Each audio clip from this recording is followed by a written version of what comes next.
जो किरदारो अमल अपना शरीयत से सजाता है जो किरदारो अमल अपना शरीयत से सजाता है ज़माना उसे को सर आँखों पे इज्जत से बिठाता है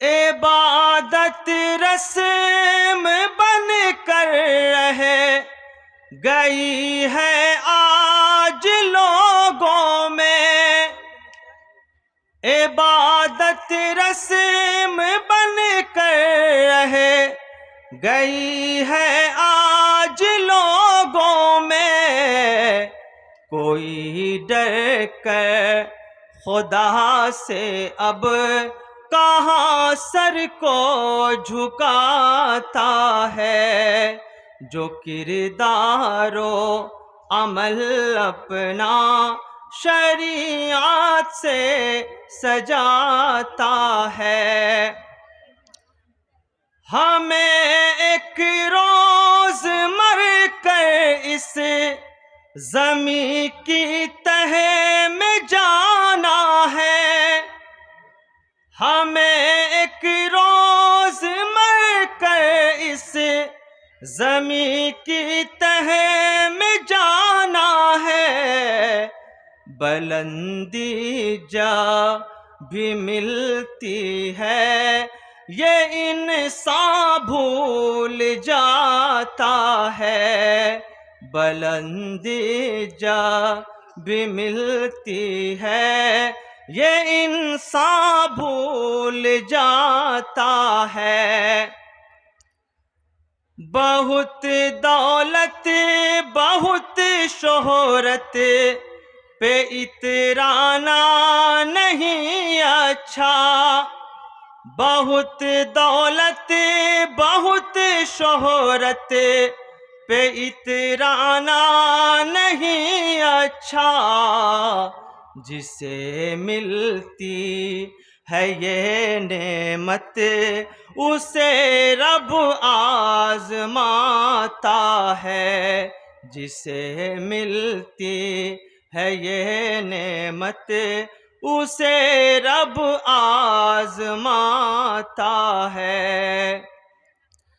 यहाँ हर शय बका है फिर भी न जाने क्यों भला इंसान बुलंदी जा भी मिलती है। ये इंसान भूल जाता है, बुलंदी जा भी मिलती है। ये इंसान भूल जाता है। जो किरदारो अमल अपना शरीयत से सजाता है, ज़माना उसे को सरे आँखों पे इज्जत से बैठाता है। सारी तारीफ़ें, तमाम किस्म की तारीफ़ व तौसीफ़, बुज़ुर्गी, बड़ाई, प्रशंसा उस ईश्वर के लिए, उस परवरदिगार आलम के लिए, उस मालिक अर्ज़ व समावात के लिए जो पूरे सृष्टि का निर्माता है, पूरी कायनात का पालनहार है, जो ज़र्रे ज़र्रे का मालिक है, खालिक है, जो काली रात में काले पहाड़ पर चलने वाली चूटियों की भी सदा सुनता है। बेशुमार दुरूद सलाम नाजिल हो अल्लाह के हबीब, माहिर तबीब, ख़ातमुन नबिय्यीन, सैयदुल मुरसलीन, ताहा व यासीन, मुरादुल मुश्ताकीन, अनीसुल गरीबीन, रियाजुस सालिकीन, प्रॉफेट मैसेंजर मोहम्मद सल्लल्लाहु अलैहि वसल्लम पर, जिन्हें रब्बुल इज़्ज़त ने पूरी कायनात के लिए मुकम्मल आदर्श, आइडियल और एक पावरफुल व्यक्ति बना करके भेजा। स्टेज पे तशरीफ़ फरमा बावक़ार उलमाए कराम, मदरसा तालीमुल कुरान के ज़िम्मेदारान, मुदर्रिसीन, बच्चे, अज़ीज़ तलबा, कौम की मुक़द्दस शहज़ादियाँ, दूर दराज इलाक़े से आई हुई हमारी माँ और बहनें, शाम से ही आप गालिबन या दिन से प्रोग्राम आप सुन रहे हैं, समात कर रहे हैं, अभी तक बैठे हुए हैं। रात के तकरीबन 12:30 बजने को है। ये वक्त ऐसा वक्त है जब फरिश्ते आसमाने दुनिया के आखिरी हिस्से में आने को तैयार होते हैं, बल्कि चले आते हैं और रहमत की सदाएं लगाते हैं। आपने अलग अलग अनावीन पर, अलग अलग टॉपिक पर, अलग अलग विषय पर आपने तकरीरें सुनी और आप जिंदा दिली के साथ बैठे हुए हैं। ये स्टेज पर अगर आप लोग बात करने का सिलसिला बंद कर दीजिएगा तो मैं बोल पाऊंगा, या तो आप अपनी सुना लीजिए या मेरी सुन लीजिए, दोनों में से एक काम कीजिए। मैं वैसा इत्तेफाक से आदमी नहीं हूँ कि आप कुछ बोलते रहिएगा, मेरे कान में कुछ आवाज़ आती रहेगी और मैं बोलता रहूँ, तो मुझसे वो हो नहीं पाता है। प्रॉब्लम यही है। इसीलिए मैं आप लोगों से गुजारिश है, निवेदन है कि मैं जितनी देर बोल रहा हूँ, अगर मैं आपको भारी लगने लगूँ तो आप मुझे बोलिएगा, मैं अपनी तकरीर ख़त्म कर दूँगा। मुझे उस तरह से सुनाने नहीं आता है कि भाई, इसलिए कि जो आदमी दिल से बोलता है वो चाहता है कि दिल से सुना जाए। फॉर्मेलिटी निभाने के लिए तो भाई कहीं भी खड़े हो जाइए, काम कर दीजिए, चले जाइए। मुझे इसकी कोई परवाह नहीं है कि आप मेरी कितनी खिदमत करेंगे नहीं करेंगे। अगर 10 मिनट भी अगर मेरी बात आप सुन लेंगे तो आपकी मेहरबानी होगी। इसलिए मैं स्टेज पर बैठे हुए लोगों से ख़ास तौर से गुजारिश करना चाहता हूँ, ये स्टेज जो होता है ना, वो किसी भी मकान का पिलर है। अगर पिलर कमज़ोर हो जाए तो पूरी इमारत कमज़ोर हो जाती है। इसलिए प्रोग्राम को कामयाब बनाने में श्रोताओं से, जनता से ज़्यादा माना रखता है कि स्टेज पर शांति बहाल रखा जाए। या अगर कोई बहुत, जैसे अगर बाराती आ गया हो और बोलिए कि भाई कोमरा अभी हम रोप रहे हैं, कोमरा जानते हैं ना, वो कद्दू से बड़ा होता है, तो उसको रख दिया कि भाई अब ये फल रहा है, ये पकेगा, बड़ा होगा, उसके बाद आपको पका के खिलाएंगे। तो पता चला कि जो बाराती बारात में आया था उसके उस वक्त तक बच्चे पैदा हो जाएंगे जब तक कि वो कोमरा बड़ा हो।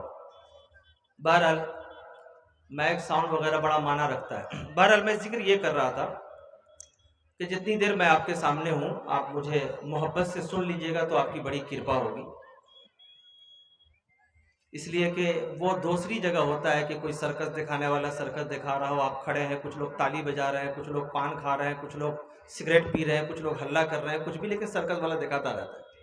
वो इत्तेफाक से हम लोग कर नहीं पाते। आप सुनिएगा तो बड़ी मेहरबानी होगी। अब मैंने कह दिया, मुझे बिल्कुल बुरा नहीं लगता है। जहाँ मेरी तकरीर आपको लगे कि नहीं ये मौलाना ज़्यादा टाइम पास कर रहे हैं, आप वहीं पे पर्ची दे दीजिए। मैं बहुत शरीफ आदमी हूँ, शराफत से तकरीर ख़त्म करके बैठ जाऊँगा, मुझे कोई दिक्कत नहीं है। मुलाहिज़ा फरमाइए। तो मैं ये जिक्र कर रहा था कि अल्लाह तबारक व तआला का बहुत शुक्र व एहसान है कि आप यहाँ पे बैठे हुए हैं। हमारी माँ बहनें भी बैठी हुई हैं। मैं अपनी माँ और बहनों को जब देखता हूँ सड़कों पे आते जाते हुए, बेचारी परेशान, जलसा सुनने के लिए, अल्लाह और रसूल की दावत को सुनने के लिए, जहन में उतारने के लिए बैठी रहती है, मुझे ज़ाती तौर पे बहुत खुशी होती है। अल्लाह तबारक व तआला हमारी माँ और बहनों को सलामत रखे, अपनी हिफाजत में रखे। आज के इस प्रोग्राम के अंदर मैंने जिस मौजू का इंतखाब किया है, जो टॉपिक सेलेक्ट किया है मैंने, वो है फिक्र आखिरत।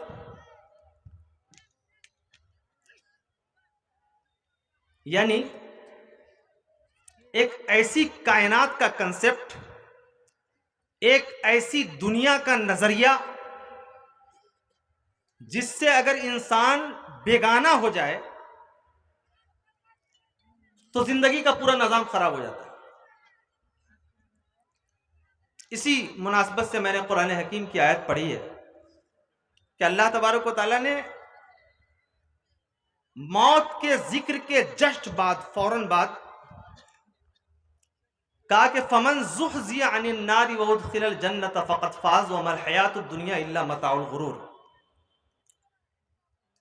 यानी कामयाब कौन लोग हैं उसके बारे में कहा गया। मैं आपसे यह सवाल करूं कि कामयाब कौन लोग हैं, तो आप ये कहेंगे कि मेरे गांव में जो मुखिया जी हैं वो बहुत कामयाब है। आपसे मैं सवाल करूं कि कामयाब कौन है, तो आप ये कह सकते हैं कि मेरे गांव में जो पंचायत समिति जीत करके आया बहुत कामयाब है। अगर आपसे मैं ये सवाल करूं, अगर और ऊपर जरा लेवल बढ़ा लीजिएगा तो कहिएगा एमएलए कामयाब है, एमपी कामयाब है, या फिर खानदान या फैमिली के अंदर वो लोग जो एजुकेटेड हैं, जिनके पास तालीम है, पढ़े लिखे हैं, वो कामयाब है। लेकिन क्या अल्लाह तबारक व तआला भी ऐसे ही लोगों को सक्सेस कहता है जो कामयाब है? ये तो हमारे दुनिया का पैमाना है। अल्लाह फरमाता है फमन ज़ुहज़िया अनिन नारि व उदखिलल जन्नत फ़क़द फ़ाज़ व मल हयातुद दुनिया इल्ला मताउल गुरूर। जो जहन्नम से बचा लिया गया और जन्नत में डाल दिया गया, फ़क़द फ़ाज़, वही कामयाब है। हम चाहे चीखते रहें, चिल्लाते रहें कि हमारे गांव का मुखिया कामयाब, हमारे गांव का पंचायत समिति कामयाब, हमारे इलाके का जिला पार्षद कामयाब, हमारे इलाके का पंचायत समिति कामयाब, हम चीखते रहे कि हमारा जो बेटा है वो डॉक्टर बना है वो कामयाब। अल्लाह फरमाता है कि नहीं नहीं, जो जहन्नम से बचा लिया गया और जन्नत में वो उदखिलल जन्नह, और जन्नत में दाखिल कर दिया गया, वही कामयाब। अल्लाह के रसूल ने एक मर्तबा फरमाया कि लोगों, जानते हो कि तुम में अक्लमंद इंसान कौन है? मैं अगर आपसे ये सवाल करूं कि जरा मुझे बताएं कि अक्लमंद आदमी कौन है, आप कहेंगे कि जो दिन रात बैठ करके लोगों को चूना लगाता रहता है। चूना लगाना समझते हैं? इसकी टोपी उसके सर, उसकी टोपी उसके सर, जो चूना लगाता रहता है। यानी ये बोले कि साहब मैं आपको 2000 रुपया आप मुझे दीजिए, मैं वापस दूंगा तो 500 रुपया बढ़ा करके दूंगा।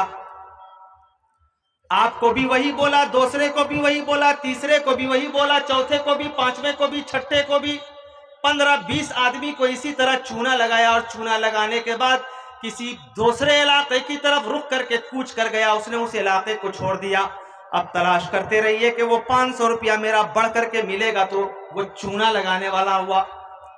और आजकल तो नेट के जमाने में खासतौर से एक एक कदम पे चूना लगाने वाला मोबाइल पे फोन करेगा कि साहब आपका एटीएम नंबर चाहिए।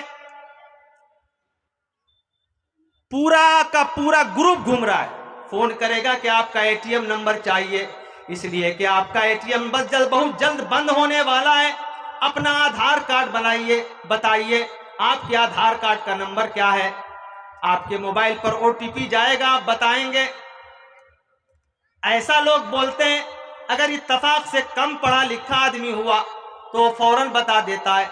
कभी कभी तो लोग यहां तक कहते हैं कि साहब जल्दी से अपना एटीएम नंबर बताइए, आपके अकाउंट में 1 लाख रुपया गवर्नमेंट की तरफ से या फलानी कंपनी की तरफ से ट्रांसफर होने जा रहा है। लोग कहते हैं वो अक्लमंद है।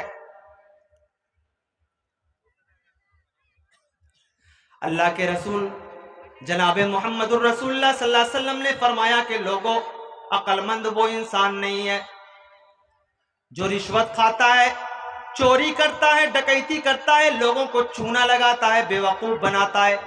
अल्लाह के रसूल ने फरमाया कि अक्लमंद इंसान वो है जो ऐसा अमल करता है जो अमल उसको आखिरत में काम दे, आखिरत में उसको काम दे अल्लाह के यहां, वही सबसे अक्लमंद इंसान है।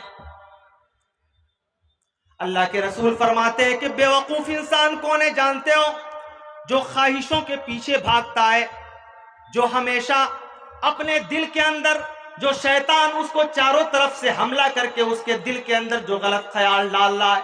मिसाल के तौर पर मस्जिद से मुअज्जिन ने अज़ान की आवाजें पुकारी हैं, अल्लाहु अकबर अल्लाहु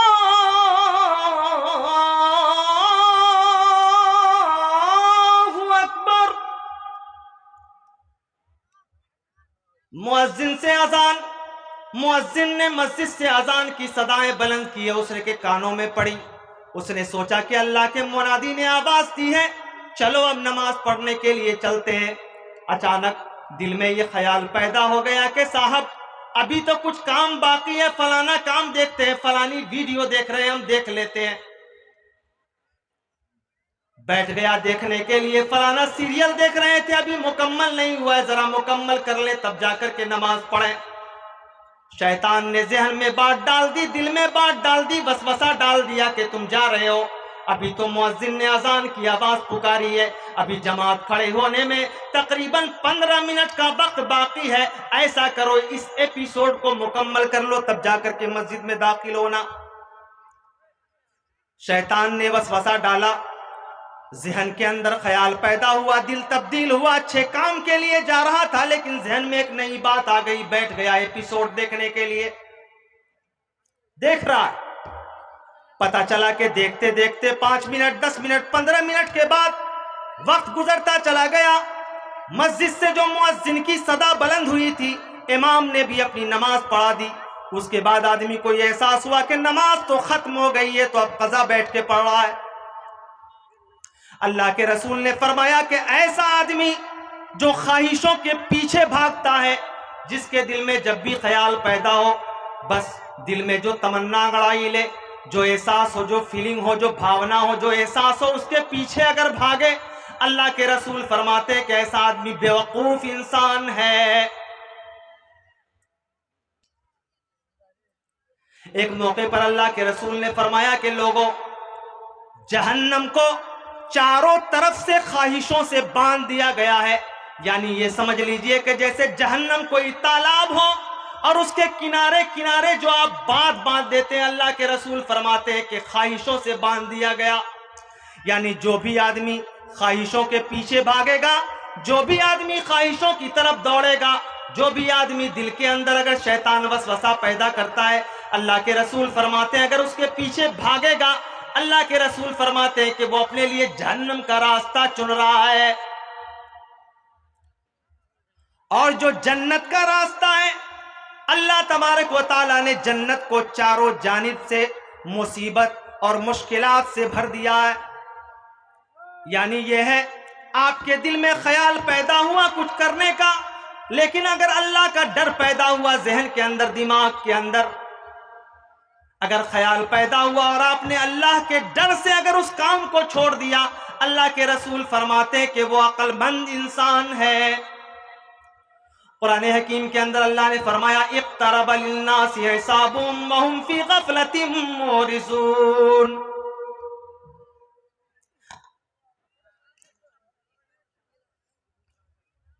अल्लाह फरमाता है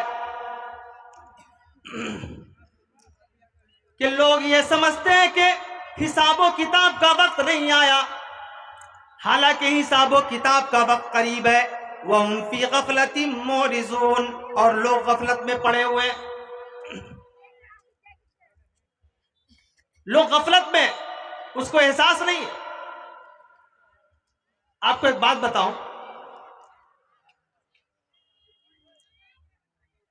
कि ये जो ख्वाहिशों का सैलाब होता है जहन के अंदर, दिमाग के अंदर, ये कभी रुकता नहीं है।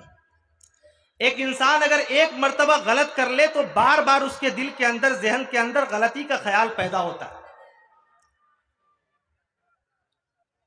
हर आदमी जो मुसीबत में पड़ता है, परेशानी में पड़ता है, वो ये समझता है कि शायद ये परेशानी जो दूसरे आदमी के साथ परेशानी है, हमारे साथ वो परेशानी नहीं आएगी। ये आमतौर पे लोग ख्याल करते हैं, हालांकि ऐसा नहीं है।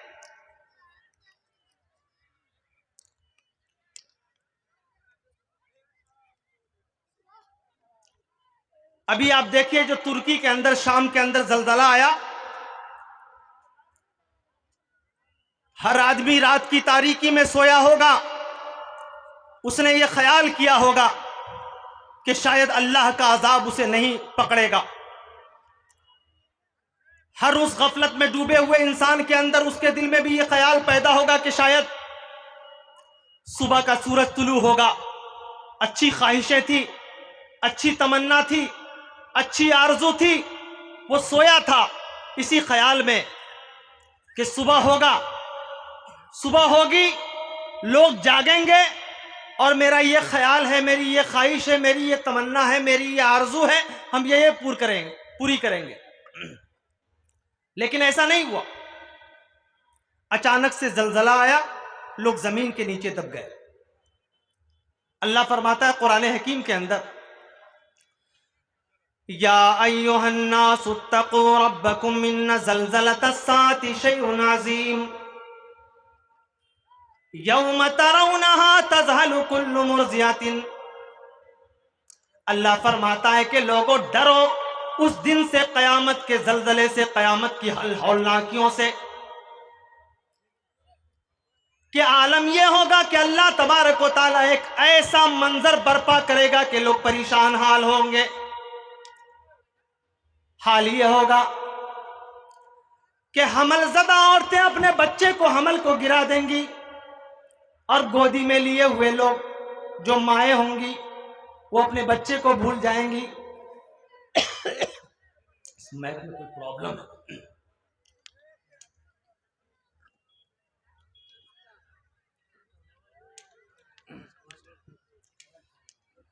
आवाज बहुत खींच रही है। तो ये आलम होगा उस कायनात का जिसको हम कयामत कहते हैं। हाल यह है कि जिंदगी के हर मामले में हम फिक्रमंद हैं, लेकिन हमें आखिरत की फिक्र नहीं है कि अल्लाह हमारे साथ क्या करने वाला है। इसको ऐसे समझिए कि एक आदमी बंसी लेकर के मछली पकड़ने का जो होता है उसको तालाब में डालता है। तालाब में डालने के बाद जब बंसी के अंदर चारा लगा हुआ हो, अब वो बंसी जब अंदर जाती है तो छोटी मछली जो होती है वो उसके इर्द गिर्द घूमती है, चारों तरफ चक्कर काटती है। क्या करे नहीं करे, वो इस फिराक में रहती है कि हम इस चारे को खा ले। अचानक दूर से देखती है बड़ी सी मछली, कह रही है तो चक्कर काट रही है, कहीं ऐसा ना हो कि उस चारे के जाल में आ जाए। वो दौड़ी हुई आती है, कहती है क्या कर रहे हो? करे चारा देख रहा हूं, खाऊंगा। जैसे बच्चों की आदत होती है ना, कोई चीज देखा तो मैं पापा पापा पापा मम्मी ये लूंगा ये लूंगा ये लूंगा, जिद करने लगते हैं। लेकिन जो बड़े होते हैं उनका क्या काम होता है, वो ये देखते हैं कि बच्चे की जिद अपनी जगह पर है, लेकिन बच्चे के लिए जो फायदा मंद हो हम उस चीज को दें। बड़ी मछली आती है, छोटी मछली को कहती है बाबू संभल के रहना, ये चारा है। इस चारे के अंदर में एक बड़ा संगीन किस्म का कांटा है, बड़ा खतरनाक कांटा। जैसे ही तुम उस चारे को पकड़ोगे और उस कांटे में एक धागा लगा हुआ है, उस धागे के ऊपर एक लकड़ी लगी हुई है और वो लकड़ी किसी के हाथ में है। जैसे ही तुम चारे को खाओगे, बड़ी मछली समझा रही है छोटी मछली को, जैसे ही तुम चारे को खाओगे एक आदमी जो ऊपर बैठा हुआ उसको खींचेगा, खींचने के बाद तुमको मार देगा और मारने के बाद घर ले जाएगा, तुमको काटेगा, काटने के बाद फिर कढ़ाई में डालेगा। और बंगाल के लोग हैं जानते अच्छी तरह से कि माछ भात कितना अच्छा लगता है। माछ भात अगर मिल जाए बंगाली साहबान को तो वो छोड़ने का नाम नहीं लेते। माछ भात चोलवे, माछ भात। तो साहब वो बोलता है कि भाई तुमको ले जाएगा, फिर डालेगा और डालने के बाद तुमको खा जाएगा। अब गए, मेरी माँ कहाँ गई, कौन कहाँ, रिश्तेदार कहाँ, मेरे चचा कहाँ, मेरे दोस्त कहाँ। अल्लाह के रसूल फरमाते हैं कि जो आदमी जिसके नाम है अमाल में कोई अच्छा अमल नहीं होता, नेकी नहीं होती, अल्लाह के रसूल फरमाते हैं कि वो बेचैन होता है लोगों को जाता हुआ देखकर। लेकिन जिसके अमाल अच्छे होते हैं, जिनमें नेकियां होती हैं, उन्हें बेचैनियां नहीं होती। अमाल आ जाते हैं, अच्छे अमाल, फौरन कहने लगते हैं कि तुम क्यों परेशान हो, मैं तुम्हारा अच्छा अमल हूं, मैं तुम्हारे साथ हूं ना। अगर मैं तुम्हारे साथ हूं तो कब्रों में रोशनी करूंगा, अगर मैं तुम्हारे साथ हूं तो मैं तुम्हें सुकून दूंगा, अगर मैं तुम्हारे साथ हूं मैं तुम्हें राहत दूंगा, मैं तुम्हारे साथ हूं तुम्हारे अमाल को अच्छा कर दूंगा, मैं तुम्हारे साथ हूं तुम्हारे सवाल जवाब को अच्छा कर दूंगा, मैं तुम्हारे साथ हूं तो तुम्हें कोई गम नहीं होगा। ये उसके अच्छे अमाल बताते हैं। अल्लाह के रसूल फरमाते हैं कि मरने वाला इंसान जब चीखता है, जब मरने वाला इंसान जब चिल्लाता है, तुम उसकी आवाजें नहीं सुन सकते, इंसान नहीं सुन सकता है, लेकिन दूसरी मखलूकात सुन सकती है। अल्लाह के रसूल फरमाते हैं कि लोगों अगर तुम उसकी आवाज को सुन लो तो बेहोश होकर के गिर जाओगे। आज जरा सा हम अगर नमाज पढ़ लें, रोजा रख लें, ज़कात दे दें, सदकावात याद कर लें, दूसरे कामों में तो हम बहुत आगे आगे रहते हैं। लेकिन इत्तफाक से मदरसा तालीमुल कुरान के किसी मुदर्रिस ने आपके सामने अगर जबान खोल दी कि मदरसे में 2 इमारत की तामीर हो रही है, कुछ अल्लाह के लिए कुछ इनायत कर दीजिए, हमारा मुंह खराब होने लगता है, पेशानी पे बल आ जाते हैं। लेकिन ये नहीं सोचते कि अल्लाह की बारगाह में जब कोई चीज नहीं होगी तो यही चीज होगी, और अगर खुदा न खास्ता अगर पैसा दे दिया तो यूं चीखते हैं, चिल्लाते हैं कि साहब मेरी तरफ से 50 रुपया, 50 रुपया। चीखते ऐसे हैं जैसे लगता है कि इससे पहले चीखने की आवाज उतनी गहराई से निकली ही नहीं थी, जहां आज नेताजी दे रहे तो जोर से बोल रहे। रसूलुल्लाह फरमाते हैं कि अल्लाह की राह में एक हाथ से दो, दूसरे को पता ना चले। अल्लाह तबारक व तआला के नजदीक नुमाइश नहीं है, प्रदर्शन नहीं है, अमल वही बेहतर है जो दिल की गहराई से दिया जाए, अमल वही बेहतर है जो दिल की अथाह समंदर से दिया जाए। अल्लाह के रसूल फरमाते हैं दाएं हाथ से दो, बाएं को खबर ना हो, तब वो अमल काबिल कबूल है। आज लोग बड़े इतराते हैं हमारी नमाजें ऐसी हैं, अगर इत्तेफाक से 2-3 वक्त की नमाज अगर आपने पढ़ ली है तो इतने गुरूर में मुब्तला रहते हैं और ये सोचते हैं कि साहब अब तो हमारे लिए अल्लाह की जन्नत आसान है, फरिश्ते हमारे इंतजार में बैठे हुए हैं। लेकिन सहाबे कराम का ऐसा मामला नहीं था।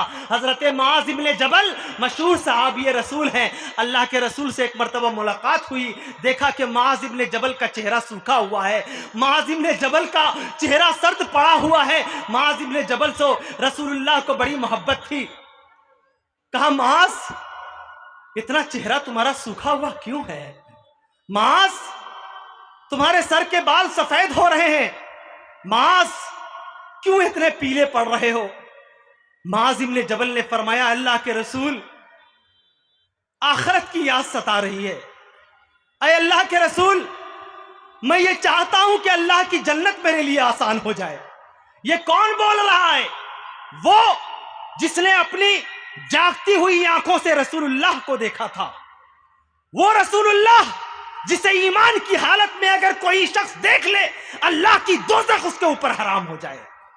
वो रसूलुल्लाह जिन्हें देखने के बाद इंसान को कोई दुनिया याद नहीं आती थी। वो रसूलुल्लाह जिनकी सोहबत में बैठने वाला एक इंसान लगता था कि लम्हों में सदियां जी लिया है। क्या सहाबे कराम की जमात नमाजें नहीं पढ़ती थी? अल्लाह के रसूल के साथ रहने वाले लोगों से ज्यादा भी कोई मुत्तकी और परहेजगार हो सकता है? रात रात भर दिन में अल्लाह की राह में जिहाद और रात की तारीकी में सजदे में रख कर के सर रोते थे, बेतहाशा रोते थे।